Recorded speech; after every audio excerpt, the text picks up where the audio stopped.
They were struggling to choose if they want to destroy or keep the dome, and I think it's important to keep this. Just keep spreading this message, and I think it's important to maintain these places and keep on explaining the things that happened so that they don't happen again.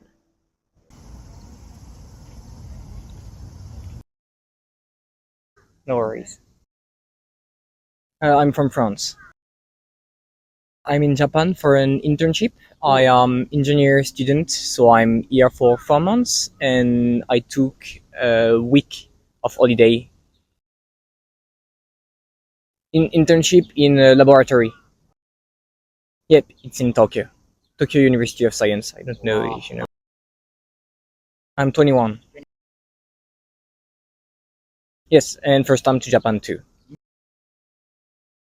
So it's only my first hours, but I like the retro vibe of the tramway, and it's very peaceful. Like the park are nice. I'm starting to visit tomorrow, so I could tell you more later. But first impression is like, yeah, it's like very calm compared to Tokyo or Osaka. First, not erasing the past is important, I guess. When I was reading what was written on the graph in front of the monument, they were struggling to choose if they want to destroy or keep the dome, and I think it's important to keep this, because it's mark of the past, and if you want peace to remain the longest as possible, you need to remember the past. I had a week break and I wanted to visit Japan, so for sure I wanted to do Kyoto, Osaka, and I still had some time, so it was important for me, I think, to come here because of what happened during World War II. So I came to Hiroshima for 2 days. Oh yeah, we know about Hiroshima during middle school, something like that. So yeah, we learn everything about World War because we were a bit involved into it. So we learn Japan implication in World War II first with Pearl Harbor, and then we learn about Hiroshima because it's the only atomic attack. So yeah, our teacher present it like the only times human used nuclear weapons. Yeah, tricky. I think it starts by letting everyone live on his own way when it remains respectful. We should never use them again, for sure. But for dissuasion, I think it's maybe the only way to have power against some countries. Okay, thank you. We're from England. The 27th, both of us. We're doctors. Yeah. Yes, first time in Japan.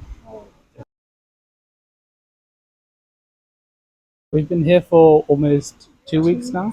Yeah, we were in Tokyo and then went to Kyoto, Osaka, now Hiroshima. This is our first day.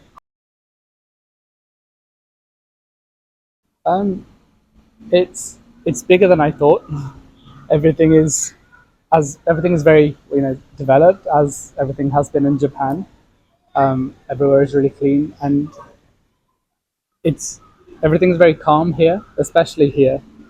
It's quite nice to walk around and appreciate the beauty of it all. It's very calm. We literally got here just in the afternoon, but this place is really significant, I think. I think it's peaceful, but it's sad when you think about what happened, but yeah.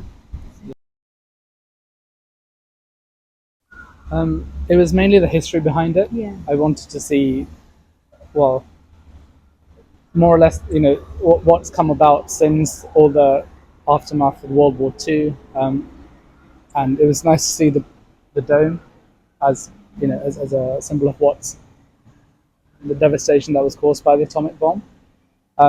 But also, we want to try other things that are more local to Hiroshima. For example, the food, the okonomiyaki, the beer that you get as well. So a bit, two things, I guess: the symbolicness of Hiroshima as well as experiencing the culture of it.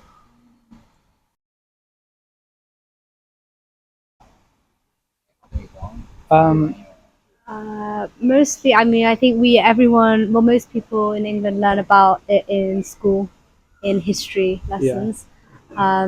But then also just our own reading. Like once you get a bit older, you understand a bit more, appreciate what happened, and you want to read more and learn more. Yeah, because of England's role in World War II, everyone in the UK learns about it, and because the bombing of Hiroshima and Nagasaki, that's what ended effectively the World War II.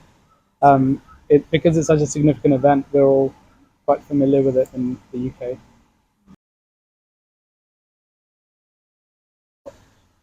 I think not using atomic bombs to begin with. I think that will be one good way to go about making the world a more peaceful place, because the scale of devastation that is usually caused by an atomic bomb, killing hundreds of thousands of people, I don't think that's progressive. I don't think that's moral and just. So I think banning nuclear weapons would be the first way to go about it. Yeah, I think like in general, just everyone needs to be accepting of different cultures, different religions, different places, and like violence and stuff. That's never the answer, I don't think, for these things. But yeah, it's hard.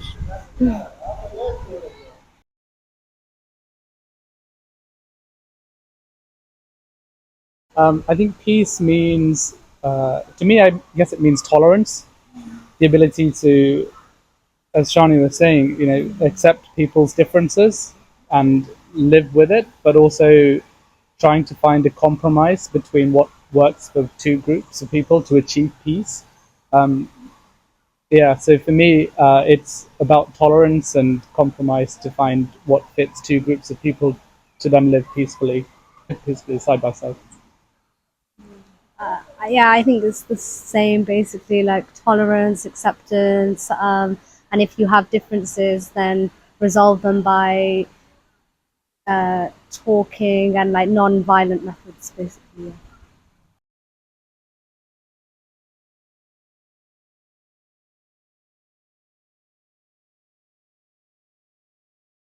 I'm from Spain, Barcelona. I'm 26 years old. I'm a primary school teacher. I teach sixth graders. It's my first time in Hiroshima. It's my first time in Japan as well.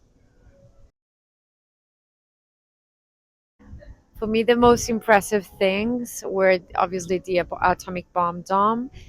Like I saw it on movies and on TV, but I never thought it would be that big and that catastrophic. Yes, I went to Peace Museum. It was shocking, actually. For me, it was the hardest thing to see, actually.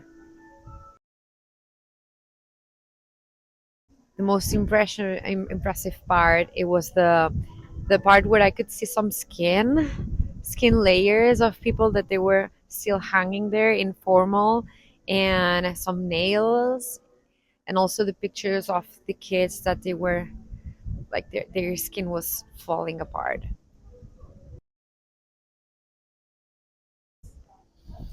Just keep spreading this message, and I think it's important to maintain these places and keep on explaining the things that happened so that they don't happen again. I think it's something that it was created just to spread like horror everywhere, and just for bad purposes, not for anything that was useful. Yeah, I think everybody should come and visit, at least see this once in their lives, just to be aware of what can happen, because if it happened here, it can happen anywhere.